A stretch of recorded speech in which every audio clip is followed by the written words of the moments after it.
Hey, I'm Darren Pearson, aka Darius Twin, and I'm going to teach you how to light paint using a Samsung Galaxy S22 Ultra.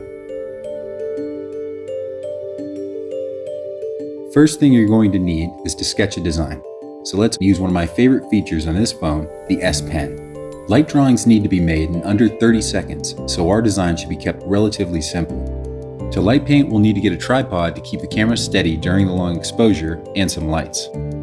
For this idea, I've chosen locations that relate to my designs: the ocean for the orca, the plains for the cheetah, a viewpoint for the phoenix, and a forest for the deer. Now that we've found a spot, let's set up the shot.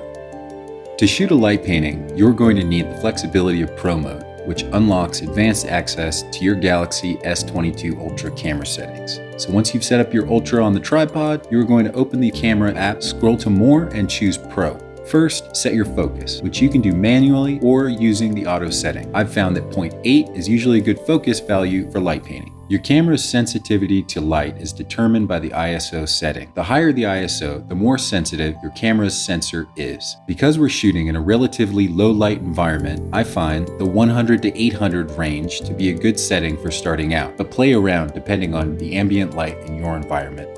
Do a practice run drawing your design in the air and see how many seconds it takes. Then try to match the shutter speed to that number. You can use the S Pen to trigger your shutter so that your phone doesn't move when beginning the capture. Now we recreate the sketch that we practiced life-sized using a light directed towards the camera lens. Here's the 4 light paintings I did, each representing a different elemental spirit animal. Light painting isn't hard, it just requires creativity and a little patience. But thanks to the great low light capabilities of Samsung Galaxy S22 Ultra, it's easier to do than ever. Grab a light and find out for yourself.